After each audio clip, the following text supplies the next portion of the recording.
It is a bizarre composition.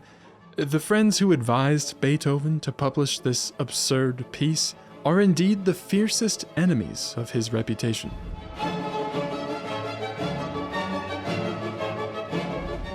This judgment offends us due to its overly sharp harshness.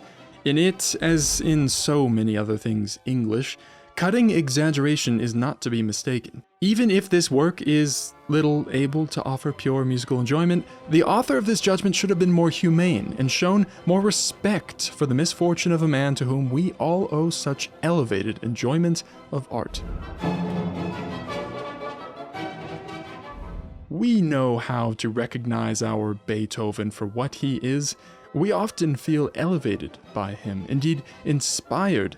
On the contrary, we hold the entire work to be a most notable mistake of the now redeemed man, made unfortunate by his complete deafness. We are not so blind that we do not see the strange web of musical figurations heaped over one another, and the peculiar masses of notes.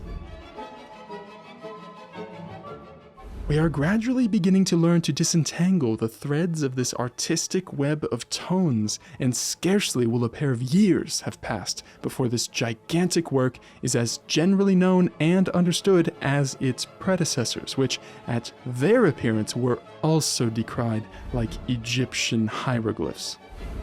What can one say about such a judgment?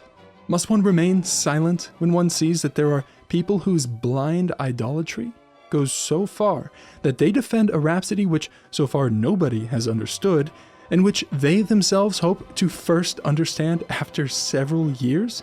Is the goal of musical art then to decipher Egyptian hieroglyphs?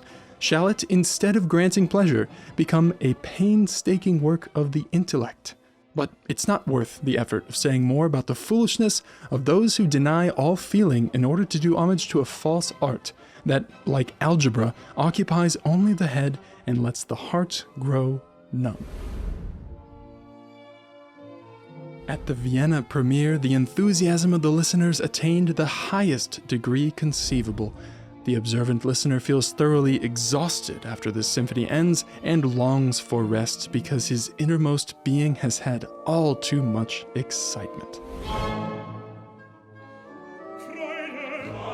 It is not to be denied that this finale, with its choruses, is the weaker part of the ingenious work. The whole is lacking in just proportion and practicability. The singing voices, namely soprano and bass, lie almost without interruption in their highest possible range, and the bass drum with triangle and piccolo, and likewise the contrabassoon and contrabass, lay claim to more than is rightly theirs. Nevertheless, what has been said of Handel can be said of Beethoven. Even in error, great.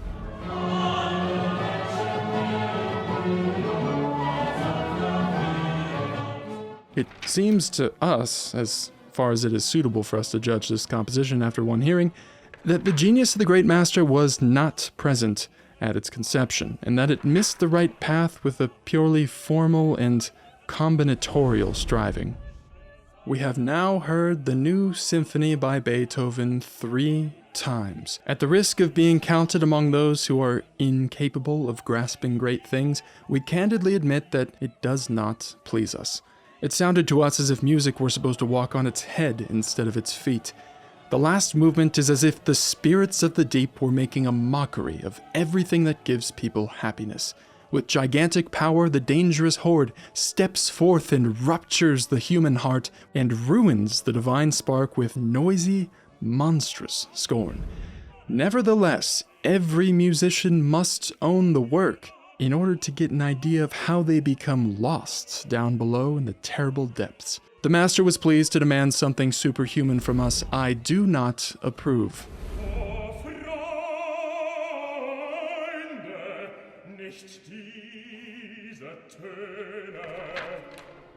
You friends, you brothers, not these sounds, no other ones, etc., let us strike up. How could a man who grasped Goethe's spirit in Egmont so deeply give us such triviality as an introduction to Schiller's hymn? It has been mutilated.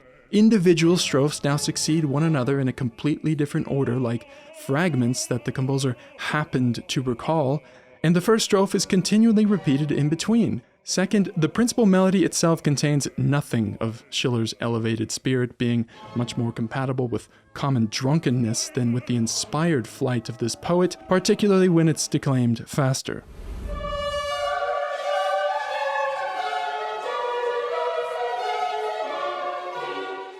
Berliners will generally know the difference between the confectionery titillation of the senses in Italian and French music and the spiritual enjoyment of works of musical art.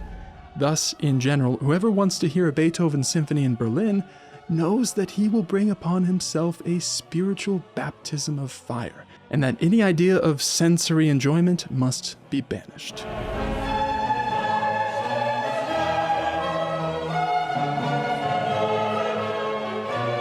How can the receiving public, with no original artistic calling, no advanced training or practice, whose activities are in a completely divergent direction, whose comprehension is not prepared in advance, believe itself called to the judgment of a work of art? How can it wish to dispose in 1 or 2 hours of something that has cost the artist, with his vast capabilities, the best time of his life?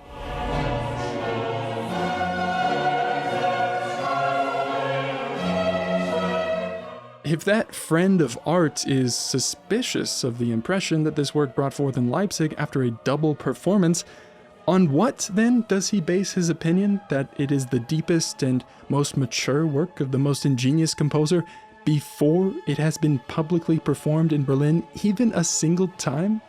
Perhaps on the score? To pass judgment after a mere inspection of the score might be even more impulsive than to do so on the basis of a twofold performance from the parts.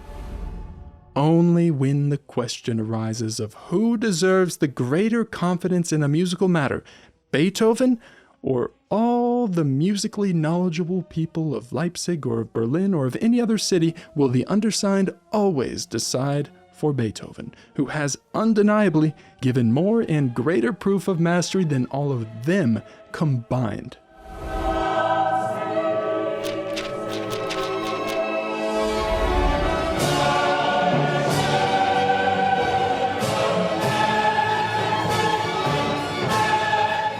No artist of our century has stooped less to us than has Beethoven.